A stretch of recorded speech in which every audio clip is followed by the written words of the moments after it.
José Francisco aqui neste lugar, ele tem a incumbência de trazer a palavra do Senhor aos nossos corações neste mês de família. Eu espero que o seu coração esteja aberto, pronto para receber a palavra do Senhor, e eu tenho certeza que o Espírito Santo falará de modo especial nessa noite, amém? Amém, igreja? Estenda suas mãos para cá. Quero convidar a irmã Érica aqui à frente, em nome de Jesus, para estar orando. É o sobrinho aqui, de Érica, aqui, para quem não sabe. Primo e sobrinho? Eita, Jesus Cristo. Glória a Deus. Esteja orando, meu irmão Érica, em nome de Jesus, pela vida do irmão José Francisco aqui, para que o Espírito Santo de Deus possa falar aos nossos corações. Amém. Nessa noite. Amém. Pai, mais uma vez nós nos colocamos diante da Tua presença, Senhor, para te pedir neste momento que o Senhor abra os nossos corações para receber a porção da Tua palavra nesta noite. Que o Teu servo aqui presente, ó Pai, ele possa ser unicamente direcionado pelo Teu Espírito Santo, ó Pai. E que nós, ó Deus, possamos nos alegrar com a palavra do Senhor. Encha os nossos corações. E que possamos sair daqui, ó Deus, com os nossos corações transbordantes de alegria, ó Pai. Muito obrigado por tudo. Em nome de Jesus. Amém. Amém. A igreja pode assentar. Glória a Jesus, louvado seja o nome do Senhor, aquele que era e que é e que há de vir, Jesus Cristo, o nosso Senhor. É a primeira vez que eu estou aqui tomando lugar nesse púlpito, mas não é a primeira vez que eu aqui venho, né? Já vim aqui algumas vezes a convite do Eric, inclusive nos trabalhos dos homens, né? Já estive aqui algumas vezes. E é um prazer muito grande estar convosco nesta noite, uma alegria indizível. Eu acho que eu nunca preguei para tanta gente. Glória a Deus, né? Está ali o Kleber, meu cunhado, a Shirley, a sua família, né? Muitos rostos conhecidos aqui de Itamaraju, né? Nós louvamos o nome do Senhor Jesus. Que bênção, amados, nós podemos compartilhar a palavra de Deus. Eu fico honrado pela confiança, né, do pastor Jorge Gino, em confiar em você e confiar em mim, em me convidar para estar aqui. Meu nome é José Francisco da Silva, eu sou militar aposentado da Marinha e me aposentei já tem bastante tempo e vim para Itamaraju em 2005. Comigo está minha esposa, Rosemary, né, que me acompanha já há uns 30 e tantos anos, glória a Deus, né, e estamos felizes por estarmos aqui para falarmos nessa noite um pouco sobre a família. Na verdade, os irmãos que receberam aí do pastor Gabriel, o pastor Gabriel está onde? Era para quando ele mandou aquela figura minha, era para colocar assim embaixo, figura meramente ilustrativa. Né? Mas amém, glória a Deus. O tema é a soberana vontade de Deus. Eu gostaria que você, que trouxe a sua Bíblia, eu não sei se aqui o câmera ali está atento, quando eu falar o livro já está lá na tela rapidinho, né? Glória a Deus. Mas essa mensagem desta noite, ela vai atingir principalmente homens. Homens. Amém? Homens. Mas as mulheres serão atingidas também, porque é uma só carne, você está ali juntinho e vai receber também, em nome de Jesus, né? É uma só carne e vai receber, em nome de Jesus, tá?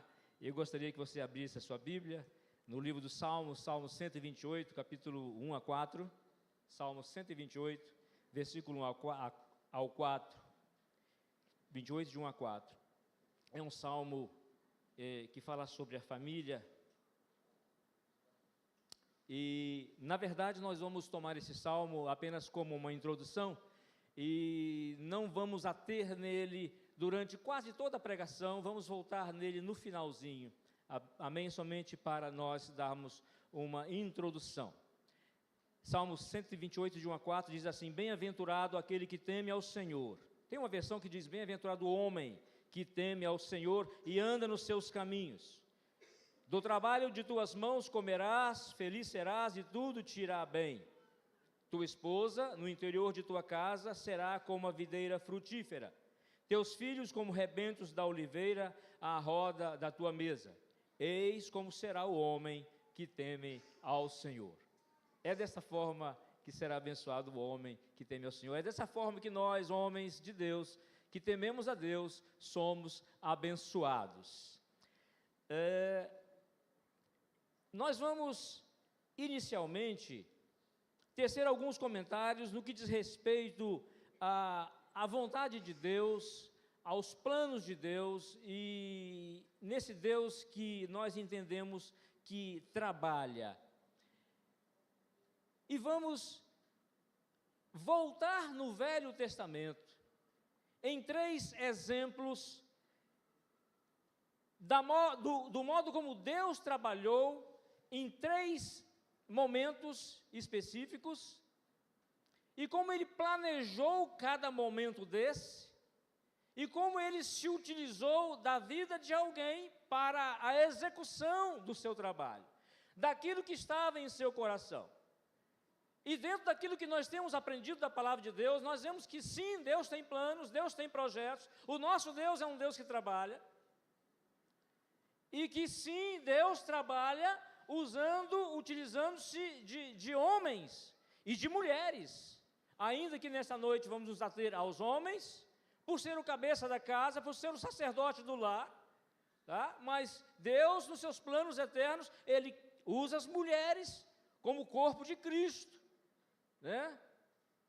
E Ele usa a sua igreja da forma como o Senhor quiser. Então, nós vamos nos ater em 3 momentos de execuções de Deus que Ele já executou, e depois vamos entrar em 2 e que está ainda em execução, de um planejamento de Deus que ainda está em execução. Muito bem, o Salmo 139, versículo 6, nos informa que o conhecer a Deus é demais para nós. O salmista diz: tal conhecimento é demais para mim, é sobremodo elevado, não posso atingir. As coisas de Deus são profundas e por mais que nós queiramos e queremos conhecê-lo, aliás, o profeta diz: conheceis e prossigais em conhecer ao Senhor, é nosso dever em conhecer e nos aprofundar cada vez mais em Deus, mas por mais que o façamos, nós não iremos conhecê-lo. Eu às vezes falo comigo mesmo e digo aos jovens lá, para quem eu ensino na minha igreja, a eternidade será pouco para conhecermos a Deus, tão profundo Ele é, né? Mas o Salmo 139 nos informa que o conhecer a Deus é demais para nós, é sobremodo elevado, não podemos atingir. Os atributos de Deus, o seu ser, são tão profundos que o apóstolo Paulo chegou a dizer, Romanos 11, 33, ó profundidade da riqueza, tanto da sabedoria como do conhecimento de Deus, quão insondáveis são os seus juízos e quão inescrutáveis os seus caminhos.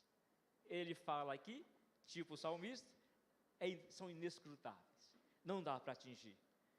Mas o que conseguimos atingir, mediante a ação do Espírito Santo em nossas vidas, é o suficiente para abrir os nossos olhos, o nosso coração, e nos achegarmos a Deus e sermos uma bênção nas mãos de Deus. No entanto, amados, ainda que seja assim, a própria palavra de Deus nos comunica verdades acerca de Deus. E dentre essas verdades absolutas, gostaria de destacar 2. Essas 2 aqui. Deus tem planos. Quem duvida disso? Ou quem não sabia disso? Deus tem planos. Inclusive, se tem alguém aqui que não tem Jesus ainda no coração, Deus tem um plano na sua vida. Deus tem um plano de salvação. Deus tem um plano de libertação da sua alma, para que você seja salvo, para que você seja remido no sangue de Jesus, né? Então, Deus tem planos. E 2, nosso Deus é Deus que trabalha. Então, Deus tem planos. 1, nosso Deus é um Deus que trabalha. 2, sobre esse primeiro, que diz que Deus tem planos, nós lemos no livro de Jó, capítulo 42, versículo 2, que diz, Jó 42, versículo 2, bem sei que tudo podes e nenhum dos seus planos pode ser frustrado. Deus tem planos. E Jó fala: Senhor, eu sei que tudo podes e que nenhum dos teus planos podem ser frustrados. E se Deus tem um plano na sua vida, e tem, Ele vai levar a cabo, Ele vai levar até o fim. Então, esse versículo é só para que nós nos embasemos para saber que Deus realmente tem planos. E nosso Deus é Deus que trabalha. Às vezes a gente fica pensando num Deus lá no trono, sentadão, sem fazer nada. Não, não é assim. Não é assim. Lá em João capítulo 5, versículo 15, Jesus afirmou: meu Pai trabalha até hoje e eu trabalho também. O meu Pai trabalha até hoje e eu trabalho também. Então, o que nós queremos ver com isso é que o nosso Deus é um Deus que está em execução. É um Deus cujos planos não podem ser frustrados. Nosso Deus é um Deus que trabalha, e Ele trabalhou no passado, Ele está trabalhando hoje em nossas vidas, em nossos corações, na nossa igreja, e Ele vai continuar trabalhando. E vamos trabalhar pelos séculos dos séculos. Não fomos salvos para ficar deitados em nuvenzinhas na eternidade, tocando harpa. Com certeza nos céus tem muito trabalho, tem muita coisa para fazer, por toda a eternidade, para a glória de Deus, aleluia, amém? Nós louvamos a Deus, amados, porque aguardamos novos céus e nova terra, em que habita a justiça, em que há a verdade do nosso Deus. Muito bem, sabendo portanto que o nosso Deus é Deus que planeja e que trabalha no que planejou, vamos às Escrituras para vermos alguns exemplos de planos terminados. Eu disse 3 terminados, 2 em execução. Lembra que eu falei? Né? Então, alguns exemplos de planos terminados, tomando como base Romanos 15, versículo 4. Romanos 15, versículo 4 diz o seguinte: pois tudo quanto outrora foi escrito, para o nosso ensino foi escrito, para que pela consolação, paciência e consolação das Escrituras tenhamos esperança. Então, tudo quanto outrora foi escrito, para o nosso proveito e ensino foi escrito. Então, se está escrito, é porque nós devemos fazer bom uso do que está escrito. Devemos fazer bom uso da palavra de Deus. E eu gostaria, amados irmãos, homens e mulheres, e crianças, caso seja aqui adolescentes, comam a palavra de Deus. É inadmissível que o servo de Deus passe um dia sem meditar na palavra de Deus.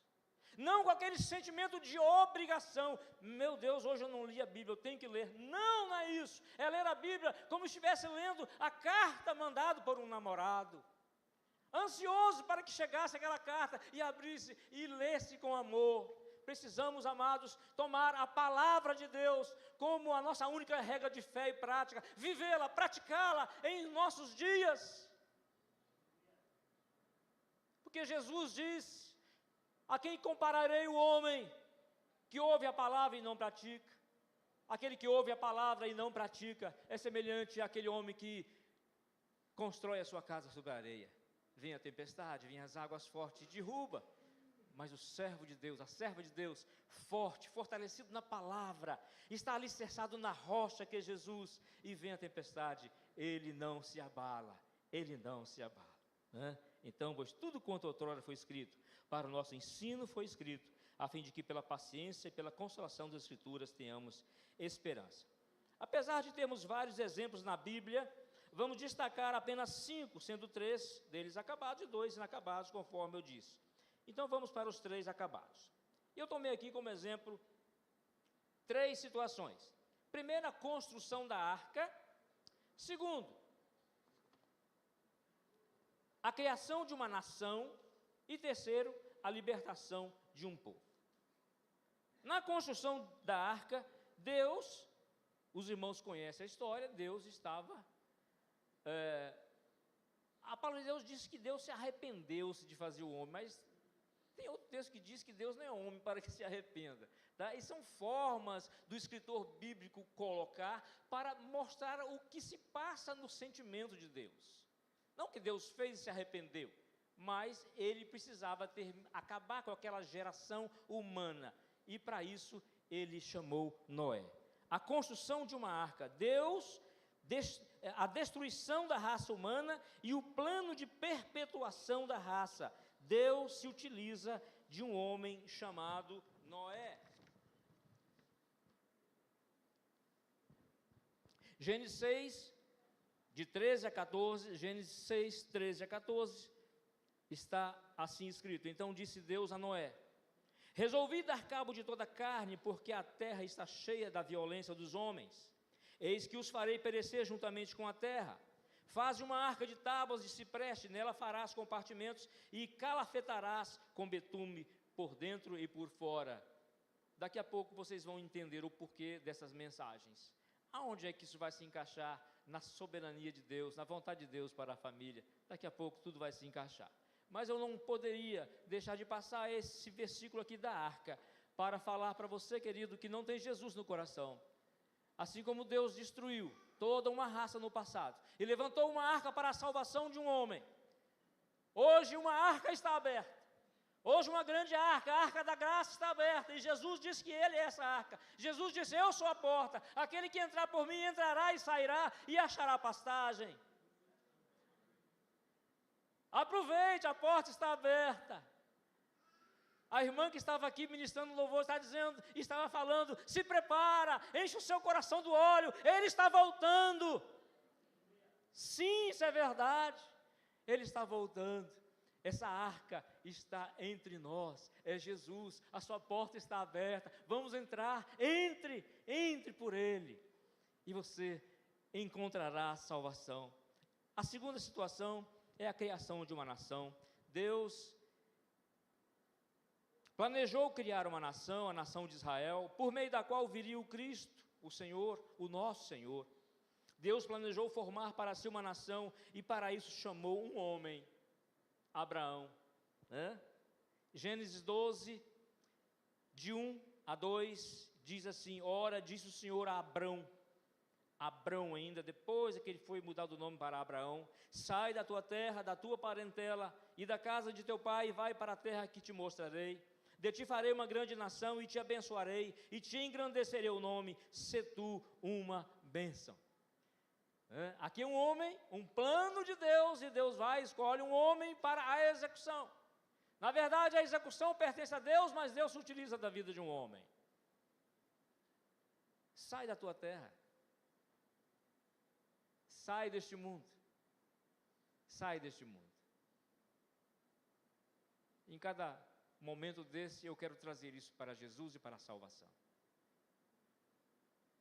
Só tem um jeito de sair deste mundo. Aliás, quem quer ir para o céu tem que sair do mundo, mas não é sair na hora que está indo para o céu, não. É sair enquanto está aqui. Só tem uma forma de sair do mundo: é morrendo para Ele. É morrendo para o mundo. O apóstolo Paulo, em Gálatas 2, versículo 20, ele diz: já estou crucificado com Cristo, e vivo não mais eu, mas Cristo vive em mim. E a vida que agora vivo na carne, vivo na fé do Filho de Deus, o qual me amou e a si mesmo se entregou na cruz para me salvar. Você quer viver eternamente? Morra para o mundo em Cristo Jesus. Aceite-o em seu coração, e pela fé você estará sendo crucificado com Cristo para viver eternamente. O terceiro planejamento de Deus foi a libertação deste povo, dessa nação que Ele criou. Deus enfim criou a nação. De Abraão veio Isaac, de Isaac, Esaú e Jacó. Deus escolheu Jacó, né? E Deus tem umas formas estranhas de escolher gente que não presta. Exemplo está aqui, né? Deus tem essas coisas peculiares dele. Ele escolhe coisas que não prestam, né? Você vê, Jacó, enganador, né? Não vou falar de você não, não te conheço, mas eu sei quem eu sou, e eu sei que eu não mereci, nenhum de nós merecemos, mas pela graça sois salvos por meio da fé, isso não vem de vós, é dom de Deus, né? Isso é maravilhoso. E Deus então levanta Jacó, 12 tribos, tem toda aquela história, José para o Egito, coisa e tal, 400 anos ali, morreu o faraó, e veio um que não conhecia a história de José e prendeu, toda a história que vocês conhecem. E Deus então liberta o seu povo por meio de um homem. Deus tinha um plano, Deus levantou um homem. Deus planejou libertar seu povo do Egito, E para tanto se utilizou daquele a quem ele escolheu, Moisés. Êxodo 3, de 9 a 10. Êxodo capítulo 3, de 9 a 10, está escrito: pois o clamor dos filhos de Israel chegou até mim, e também vejo a opressão com que os egípcios estão oprimindo. Vem agora, e eu te enviarei a Faraó, para que tires o meu povo, os filhos de Israel, do Egito. Na verdade, amados, essa libertação do povo de Deus do Egito é também um tipo, é sombra daquilo que ia acontecer. A libertação do povo do Egito simboliza para nós hoje a saída do mundo para a terra prometida, a saída do mundo para a salvação. E este que nos guia pelo deserto hoje, o Espírito Santo de Deus, o Espírito do Senhor Jesus, o Espírito da palavra, o Espírito de sabedoria que está sobre nós, nos guiando nesse desertão que está aí, em densa escuridão que está o mundo. E logo, logo estaremos atravessando o Jordão e chegando na nossa Canaã celestial, né? Os céus que nos aguardam, né? Esse céu além do Rio Azul. Glória a Deus, né? Eu não sei se você canta, não dá para cantar um cântico desse com tristeza, né? Você canta com alegria: oh Senhor, não haverá mais noite ali, que bênção, glória a Jesus. Já passaram aqui os 3 em execução, entramos agora em 2 em andamento. Esse aqui está em andamento, e esse é maravilhoso. Depois tem um que é maravilhoso também, mas esse aqui eu acho que é um pouquinho mais maravilhoso, porque esse aqui é um glorioso plano de salvação. Esse plano está em andamento, e Deus escolheu um homem, e como para a salvação, nenhum homem poderia ser escolhido dentre nós, dentre a raça humana. Deus se escolheu a si mesmo. Deus escolheu o seu Filho unigênito, para que, se fazendo carne, o Verbo se fez carne e habitou entre nós, e vimos a sua glória, glória como do unigênito do Pai. Ele veio e habitou entre nós. Por sinais e maravilhas mostrou para todos que Ele era o Messias, que Ele era Deus. Filipe pergunta para ele: Senhor, mostra-nos o Pai, o que nos basta. Jesus responde: Filipe, estou há tanto tempo convosco e não me tens visto. Quem vê a mim, vê o Pai. Jesus é Deus. Jesus é o escolhido, é o homem escolhido, é o Filho do homem escolhido para a salvação de todo aquele que crê. Para a salvação de todo aquele que crê. E nós cremos e temos crido que o Senhor Jesus é maravilhoso, não é? Um glorioso plano de salvação. Movido por seu grande amor, Deus planejou salvar a todo aquele que nele crê. Para isso, Deus enviou seu Filho, o Filho do homem, que se fez carne, que se fez homem, e na figura de homem executou os planos do Pai, morrendo na cruz para nos salvar. Essa é uma mensagem de salvação. Isso é alimento para quem está com fome. Isso é água fresca para quem está sedento. Venha para a fonte, venha para a mesa, sente-se à mesa com o Senhor, comungue com Ele, tenha comunhão com Ele. Venha para Jesus, venha para Jesus. E aí chegamos na família. Chegamos na família, então, esse plano que está em andamento. Sempre no mês de maio, no mês da família, a gente tem sempre aquele jargão: família, né? Família, um projeto de Deus. Quem já ouviu esse jargão? Acho que todos, né? Família, um projeto de Deus. E é um projeto que está em andamento, é algo que está em execução. Amados, e a família é algo essencial para Deus. Não é à toa que as famílias estão sendo atacadas de todos os lados.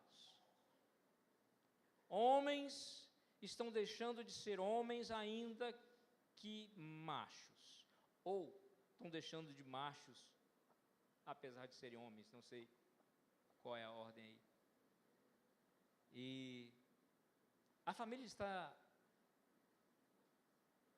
a família ortodoxa, aquela família homem, mulher, filhos, né? Eu vejo uma diferença, pastor Jorge Gino. Eu me lembro da minha idade, quando o jovem chegava aos 17, 18 anos, ele já estava apaixonado por alguém. Ele já estava apaixonado por alguém. Na minha época era assim. Todos da minha época, todos, já estavam apaixonados por alguém. E passava o tempo, ele já estava apaixonado, e por estar apaixonado, ele já ia arrumar um emprego, ele já ia ver um jeito de arrumar a casa, ele queria casar e casava com a mulher que ele amava, e com ela tinha filhos, e não importava o nível social dele, não, ele se casava. Mesmo uma vida simples, uma vida razoável, uma vida, né, socialmente falando, financeiramente bem, mas todos se casavam.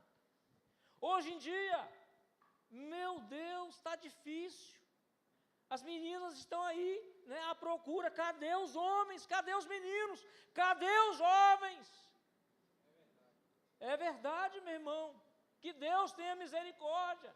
E isso, queridos, é triste. É triste. Isso aí é o mundo engolindo os corações. O homem perdendo a visão de homem. Que Deus tenha misericórdia. Que Deus tenha misericórdia. Mas a criação da família é um planejamento de Deus, para a glória de Deus. E eu vejo, amados, a família tão importante para os planos de Deus, porque é na família que são preservados os valores íntegros e perfeitos de Deus. O salmista diz assim: uma geração louvará outra geração as tuas obras. Me permita aqui, eu quero citar a vida do Nando, né? Se não fosse para citar, eu não citaria. Aqui é Eric, tá? Eric. Nando é lá para os íntimos, né? O Eric, eu posso tomar a vida do Eric. Deus te abençoe, meu irmão, em nome de Jesus. Deus te abençoe em nome de Jesus. Amanda, continue ao lado do seu marido, na criação dessas crianças. Tem sido exemplo. Eu tenho visto o crescimento desses meninos. A educação, não só a educação em casa, a educação na palavra, a educação perfeita. Glória a Deus, Deus te abençoe, em nome de Jesus. Eu citei o Nando, o Eric, porque eu o conheço, mas eu sei que aqui também tem vários casais, e que são servos de Deus, e que estão instruindo os seus filhos no caminho em que deve seguir. Glória a Deus por isso. Foi Deus quem planejou a existência da família. Sobre tal está escrito, Gênesis 2, 24, Gênesis 2, 24, por isso deixa o homem, em todos os exemplos você tem homem, portanto, por isso deixa o homem, pai e mãe, e se une à sua mulher. Homem. O homem que tem que ser homem. O homem de Deus. Dos 5 planos de Deus apresentados, tanto nos acabados quanto nos que estão em andamento. O que podemos observar como modus operandi de Deus, ou seja, o seu padrão de comportamento nesses planos? Qual foi o modo operandi de Deus em todos esses planos? Deus se utilizou da vida de um homem. De um homem. Né? Vamos pensar numa engrenagem. A Amanda ontem estava me perguntando, Francisco, só para dar uma palhinha, como é que vai ser a mensagem? Eu vou citar uma engrenagem lá. Né? Vamos pensar numa engrenagem de relógio de bolso. O senhor já teve relógio de bolso, pastor?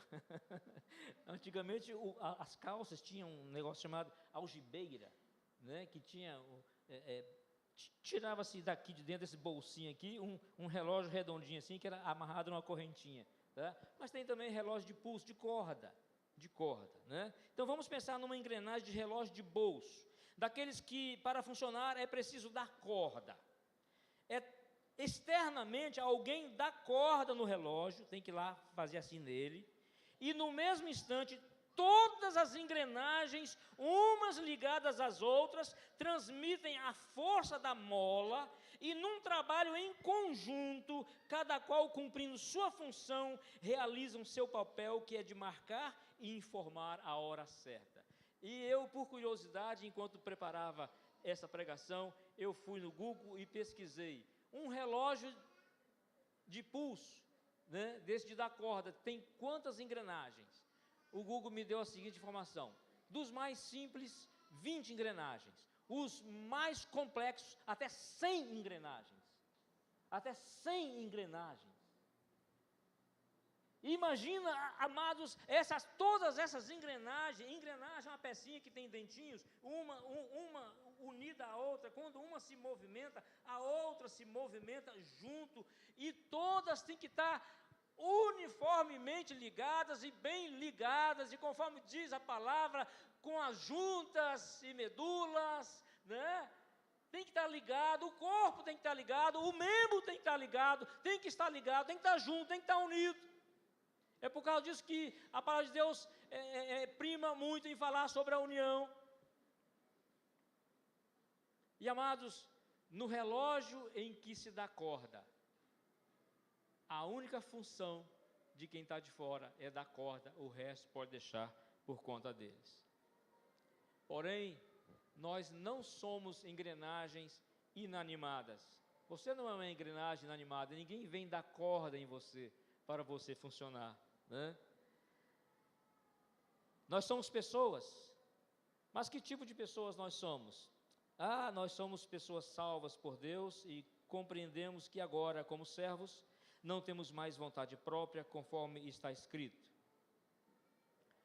Isso aqui, amados, eu gostaria de frisar e deixar bem claro para você. Você não tem vontade própria, eu não tenho vontade própria. Eu gosto de, às vezes, dizer para Deus: Senhor, eis aqui teu servo, eis aqui seu escravo. Se você for no original, a palavra servo, doulos, é escravo. Nós éramos escravos do diabo, amados. Agora nós somos servos de Deus, somos escravos de Deus, servos de Deus. Mas Jesus minimiza isso: já não vos chamarei servos, chamarei amigos, né? E é isso que nós somos de Deus. E nós não temos vontade própria.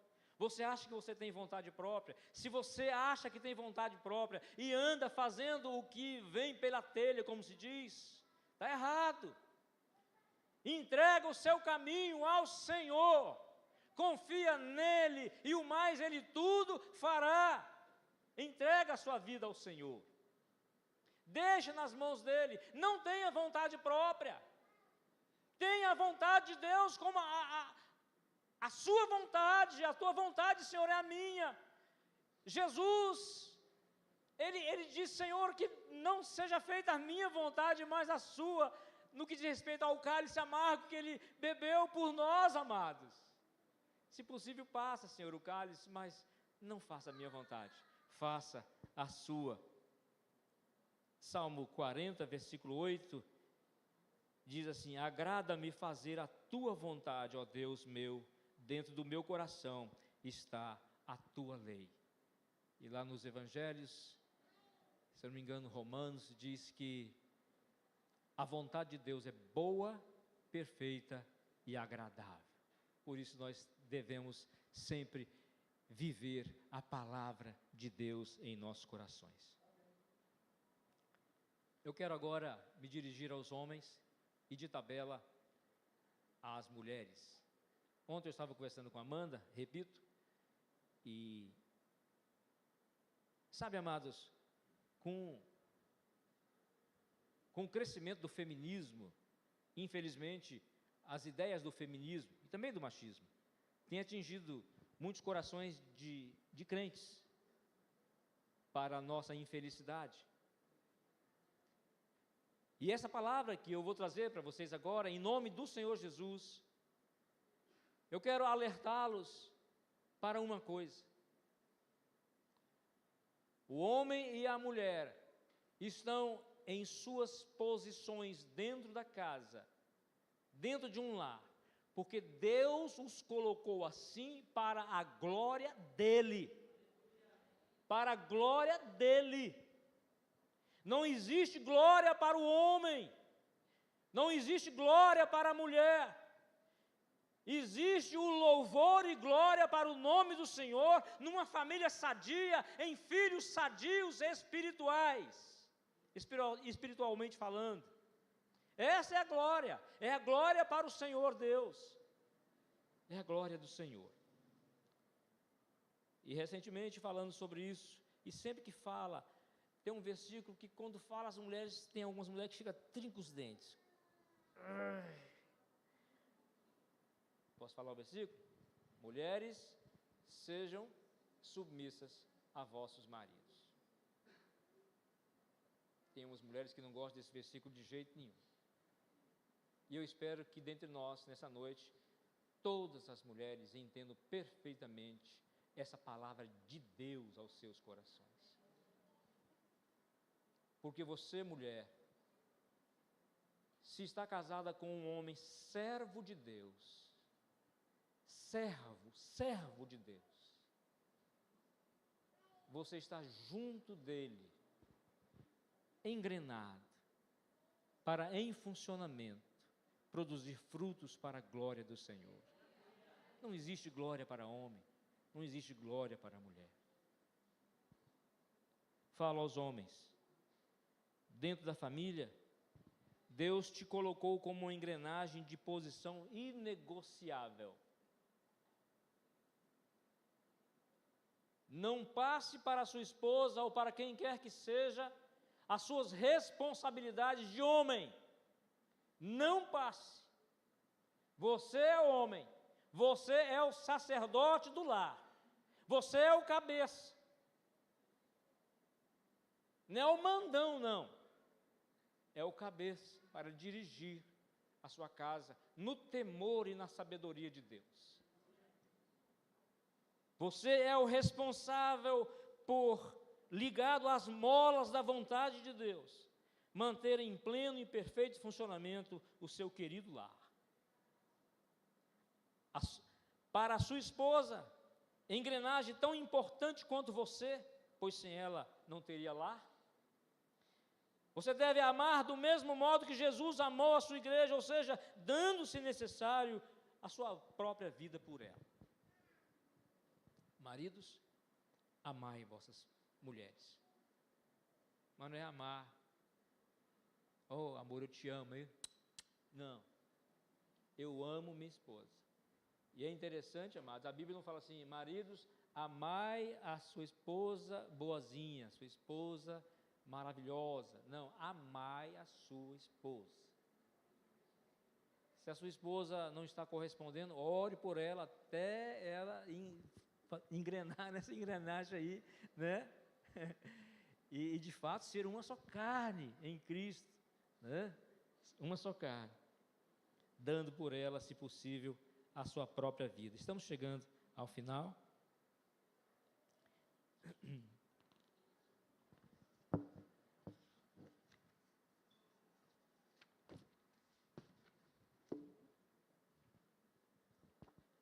Deve ser exemplo para os seus filhos e âncora segura para a sua esposa. Exemplo para os seus filhos.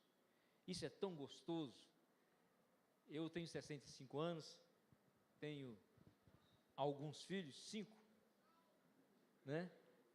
Mas sempre no dia dos pais ou no meu aniversário, eu recebo umas mensagens e eu sei que são sinceras, porque eu sei em quem tenho crido, estou bem certo que Ele é poderoso para guardar o meu depósito, e eu sei que tipo de pai eu sou para com os meus filhos e para com a minha esposa, e sei que quando eles me elogiam pelo que eu sou em Cristo, porque na verdade sem Cristo eu não seria nada, né? Eu sei que eles falam a verdade. É tão gostoso, amados, quando nós somos exemplos para eles e eles dizem palavras boas para nós. deve ser exemplo para seus filhos, âncora segura para sua esposa, deve viver a palavra de Deus dentro e fora de sua casa, refletindo Jesus em todas as suas ações e palavras, viver o contido em Deuteronômio 6, de 6 a 9, Deuteronômio 6, de 6 a 9, deverá ser uma regra diária das nossas vidas, eu e você, homens. Olha só o que diz Deuteronômio 6, de 6 a 9, estas palavras que hoje te ordeno estarão no teu coração. Isso aqui tem que estar no coração. Tu as inculcarás a teus filhos. Você vai falar com eles até entrar na cabeça deles. Tu vais inculcar isso aos teus filhos. E dessa palavra, falarás assentado em tua casa, andando pelo caminho, ao deitar-se, ao se levantar-se. É todo o tempo, Eric. É todo o tempo, meu irmão. Como que o seu filho vai ouvir a palavra, ver exemplo da palavra na sua vida, se nem nós temos essa sede pela palavra? Devemos tomar um posicionamento de responsabilidade em nossas casas, como homens espirituais, como alguém que ama de fato a Deus.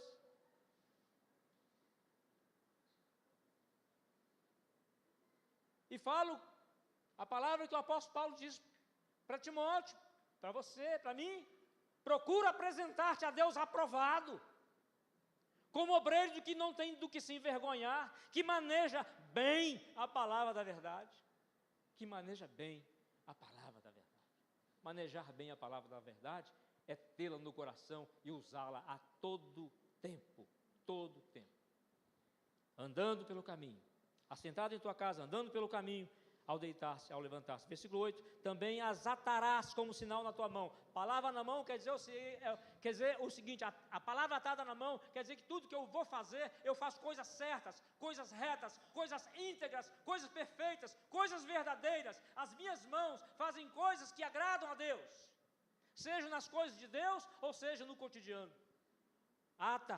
Atarás como sinal na tua mão, e te serão frontal entre os seus olhos. Aonde eu vou, aonde eu estou indo, eu sou guiado pela palavra. Lâmpada para os meus pés, é a tua palavra, luz para os meus caminhos. Aonde eu vou, a palavra me guia. Eu sou guiado pelo conhecimento da verdade. E as escreverás nos umbrais da tua casa, na tua porta.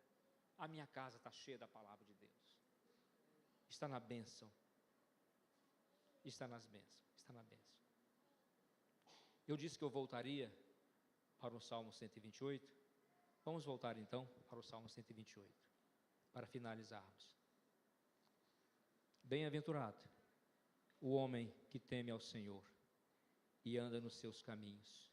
Versículo 1 e 2 fala desse homem cujo coração está cheio de Deus. Versículo 2 fala da bênção do seu trabalho. Onde ele coloca a mão, ele é bem sucedido. Do trabalho de tuas mãos comerás, feliz serás, tudo te irá bem. Tudo te irá bem. Tua esposa, no interior da tua casa, será como a videira frutífera. Quem já passou debaixo de uma parreira de uva e colheu uma uva assim na parreira? Não, nunca. Eu já. É uma delícia, né? Mas já comeu uva? Uva Vitória, sem carocinho? Pois é, a mulher é assim. Né? Pois será como a videira frutífera no interior da tua casa. Teus filhos como brotos, como rebentos da oliveira, à roda da sua mesa. Comunhão, união, perfeição. Na hora do almoço, está almoçando todo mundo na mesa, sem celular, né? Na hora da janta, junto, na hora do lanche, junto, na oração, junto, no viver a vida cotidiana, secular, junto, na palavra de Deus, junto, todos juntos, para a glória de Deus. Amém? Que Deus abençoe a sua vida, Deus abençoe o seu coração, em nome de Jesus. Inclina a sua cabeça, vamos falar com Deus. Senhor, nós bendizemos o Teu nome, Senhor, te agradecemos pela Tua palavra, Senhor. Ó Deus, muito obrigado pela Tua palavra. Obrigado, ó Deus amado, porque o Senhor nos chamou o Senhor para sermos sacerdote de nossas casas, dos nossos lares. E obrigado porque o Senhor tem nos ensinado, ó Deus, a viver assim. Queremos te agradecer, ó Deus, porque na verdade, na nossa vida espiritual, na nossa casa, em tudo, o Senhor é que é o cabeça. O Senhor é que é o cabeça. E nós estamos ligados a Ti, Senhor.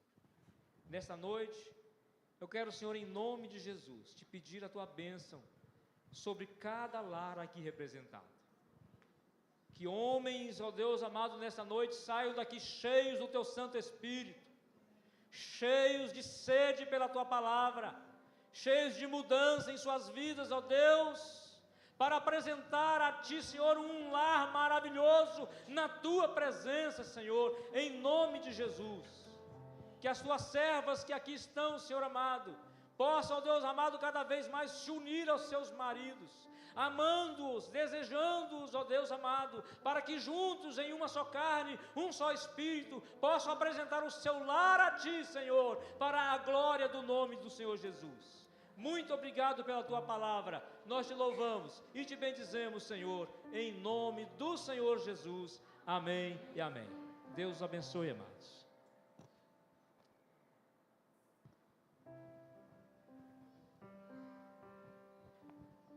Vamos ficar de pé.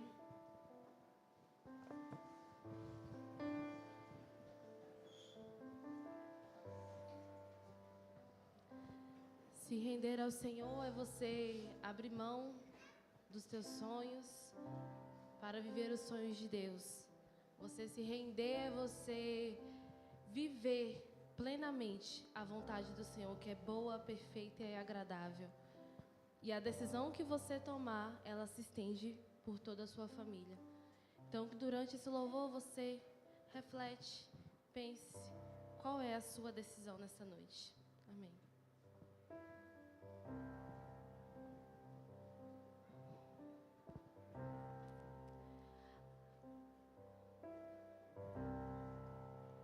A Ti eu vou clamar,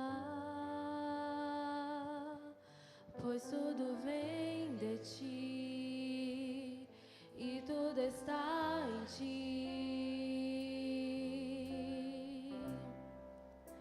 Por Ti vou caminhar, Tu és a direção, o sol a me guiar. Tudo pode passar, Teu amor jamais me deixará. Sempre há de existir novo amanhã preparado pra mim, preparado pra mim,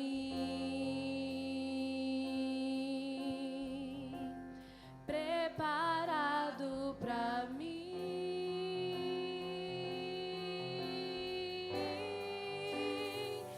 Eu me rendo aos Teus pés, és tudo que eu preciso pra viver. Eu me lanço aos Teus braços, onde encontro o meu refúgio. Mais uma vez, eu me rendo aos Teus pés, és tudo que eu preciso pra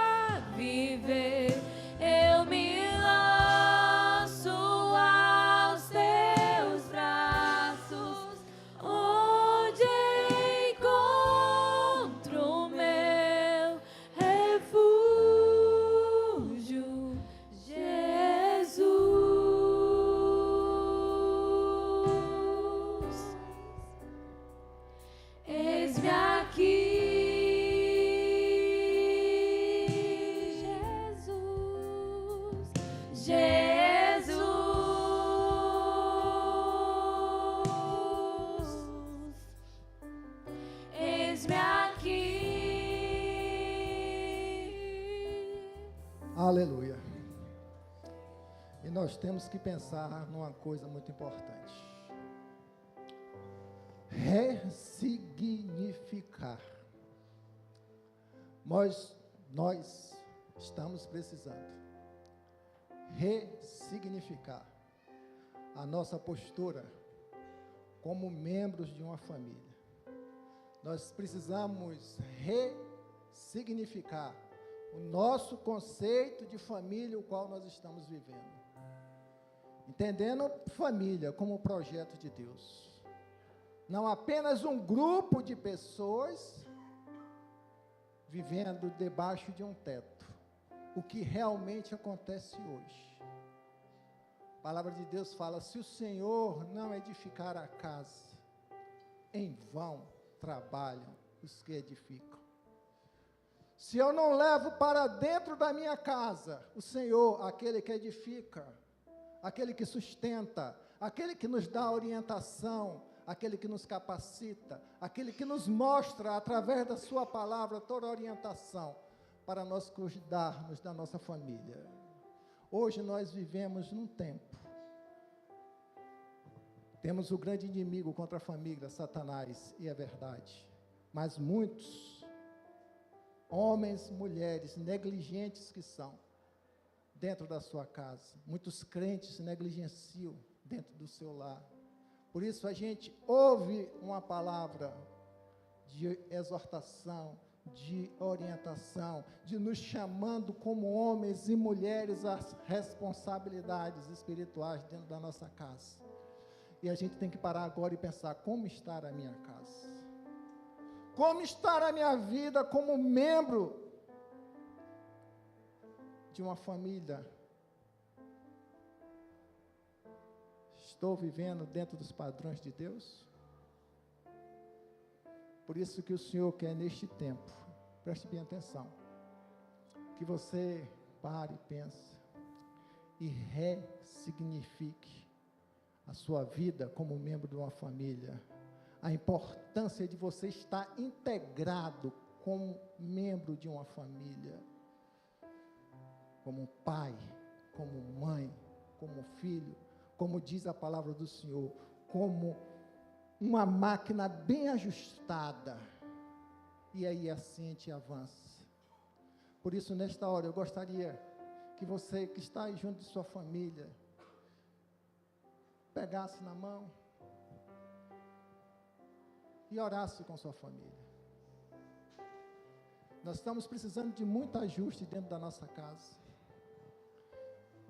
Eu sei o ajuste que eu tenho dentro da minha casa, que eu preciso fazer. E você sabe, e talvez se você não teve essa percepção, peça ao Senhor para te revelar.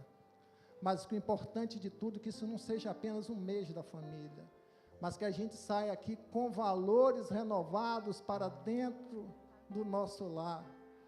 Não mais sermos dominados com valores materiais, trabalhar e negligenciar no espiritual dentro da nossa casa. Muitas famílias estão doentes, enfraquecidas, porque perdeu-se o sentido do que é família. E o Senhor, nesta noite, e a partir deste novo tempo, Ele quer trazer para você uma consciência nova. Você que talvez até hoje estava vivendo, negligenciando dentro da sua casa, no seio da sua família, você passe e repense, pare e repense: Senhor, me dê a oportunidade de eu viver a minha família dentro dos padrões que o Senhor quer. Amém? Feche seus olhos, vamos mais uma vez orar ao Senhor. Deus, Pai Todo-Poderoso, várias famílias estão aqui representadas nesta noite, ó Deus. E eu te peço aqui em nome de Jesus, Pai, que o Senhor esteja visitando corações que estão, Senhor Deus, dentro das suas casas, Senhor Deus, em conflitos, em lutas, perdidos dentro de uma casa, Senhor Deus, sem convívio de pai, filho, esposa, irmãos, Senhor, em nome de Jesus. Que o Senhor traga, Senhor, um novo entendimento, que família é um propósito do Senhor, que nós precisamos, ó Deus, abrir o nosso coração para compreender a beleza, a grandeza a bondade do Senhor em nos colocar em uma família, ó Deus. Pai, em nome de Jesus, quebranta corações aqui nesta hora. Caso você dentro da sua casa esteja vivendo tempos de turbulência por falta de perdão, Senhor, por mágoas, em nome de Jesus, Senhor, traz cura, traz libertação, para que haja, Senhor, restauração. Nós precisamos, ó Deus, que o Senhor nos abençoe com a bênção do entendimento, de que só o Senhor, através da Tua palavra, pode edificar a nossa casa. Senhor, em nome de Jesus, abençoa os meus irmãos, abençoa as suas famílias, abençoa as suas vidas, abençoa os seus filhos, que eles possam ser rebentos dentro da sua casa, Deus. Em nome de Jesus, traz a Tua paz. Nós louvamos o Teu nome, Deus, e agradecemos pela vida de cada família aqui. Aleluia, aleluia. Quero convidar o pastor Edinaldo Felipe aqui, em nome de Jesus, para estar orando também, impetrando a bênção pastoral, né? E não se esqueça que após o culto, nós temos um momento de comunhão aí, onde você também pode abençoar os projetos da igreja. Que Deus abençoe. Queridos, antes disso, eu queria falar que é bom a gente estar aqui, é gostoso a gente estar aqui. Eu me sinto muito bem aqui no meio de vocês. Eu sou um presbiteriano batista. Quando eu venho aqui em Ipatinga, tá, eu não posso deixar de vir aqui nessa igreja. Deus seja exaltado, parabéns para vocês. Essa igreja é tão relevante, né? Tão atuante, tão penetrante, uma igreja que faz diferença. Quando o pessoal me pergunta aí, eu falo, vocês vão congregar lá na igreja do pastor Jorge. Sou presbiteriano, vocês vão congregar na igreja do pastor Jorge.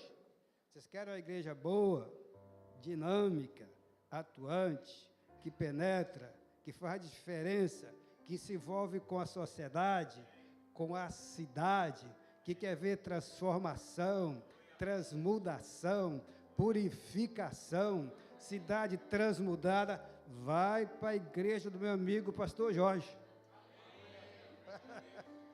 Pena que ele não me dá nada por isso, tá? Paga nada, daqui a pouco eu vou pedir o dízimo desse negócio, tá?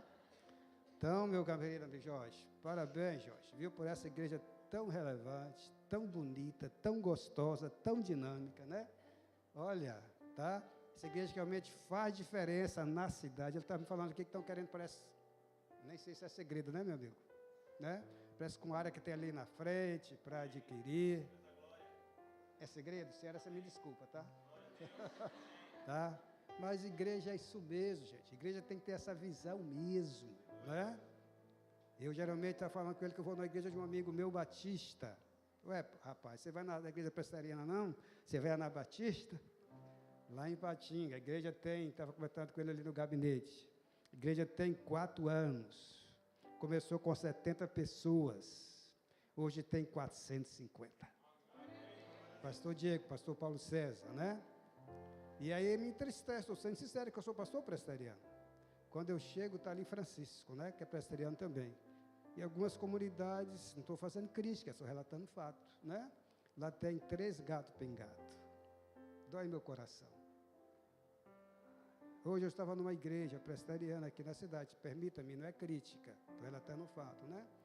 A gente tem que causar relevância mesmo, ainda mais nessa conjuntura, nesse contexto nosso, de um mundo totalmente diferente, moderno.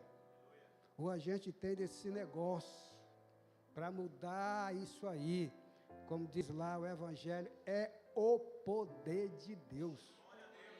O Evangelho muda, transmuda, purifica, transborda. É o Evangelho que muda de fato e de verdade. Então eu me alegro muito, é verdade, tá? Estar aqui nessa igreja, né?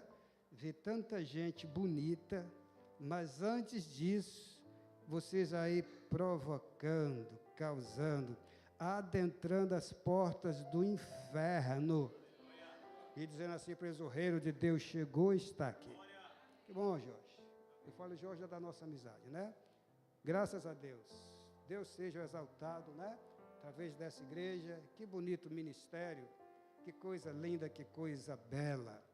Que coisa fantástica, que coisa fascinante. Como eu falei, Deus seja exaltado e glorificado. Vocês continuem assim, né? Quebrando, destruindo, arrebentando, desfazendo, tá? As portas do inferno. No nome do Senhor Jesus Cristo. Vamos dar um amém bem gostoso? Amém. Eu sou um presbiteriano meio pentecostal. Tá? Vamos orar. Obrigado, Senhor, por essa noite tão boa. Obrigado pela tua presença aqui.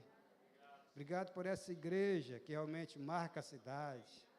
Essa igreja que transforma, que transmuda. Essa igreja que está preocupada em adentrar todos os guetos da cidade e da sociedade. Essa igreja que está preocupada com o idoso, com o jovem, com a criança, com o adolescente. Essa igreja que está preocupada com todos os segmentos dessa cidade e dessa sociedade. Essa igreja que está cheia de ministérios. Essa igreja que tem uma preocupação com a palavra e que entende que essa palavra é uma palavra que muda e que transmuda e que traz bênção. Que entende que Cristo veio para trazer vida e vida em abundância. Abençoe a linha de frente dessa igreja, Jorge, com essa visão tão boa, sua esposa, sua família. Abençoe os demais pastores também dessa igreja. Abençoe toda a liderança dessa igreja. Deus eterno, a preocupação deles é estar transformando, arrebentando e destruindo as portas do inferno. E que nada, e absolutamente nada, venha impedir que isso aconteça. Mas que o Senhor esteja de fato à frente, no nome do Senhor Jesus Cristo.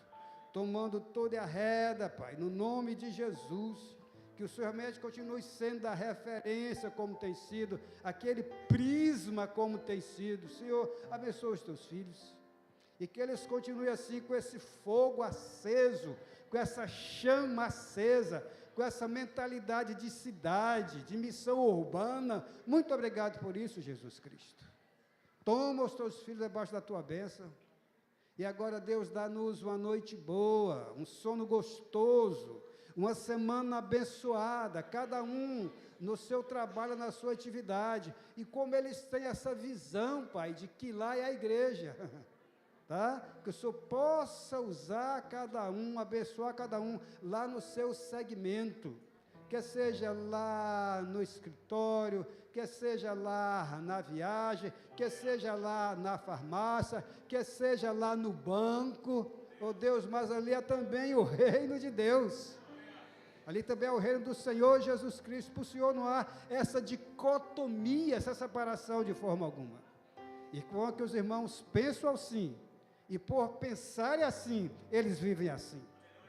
Pai, leva-nos em paz para os nossos lares.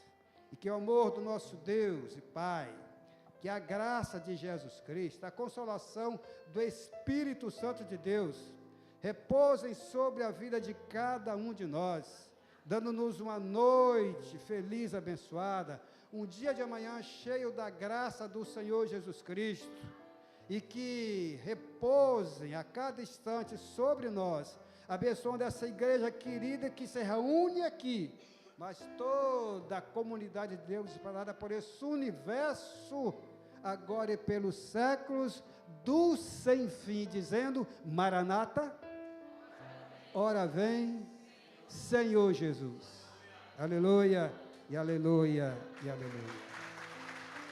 Louvado seja o nome de Deus. Jorge, queridão, muito obrigado, meu amado amigo. Jorge é uma pessoa do meu coração, tá? É um grande amigo, pessoa que se preocupa, né, com a minha pessoa, quer saber sempre como eu estou, e é alguém para quem a gente vai dizer sempre assim: Jorge, venha ter conosco depressa.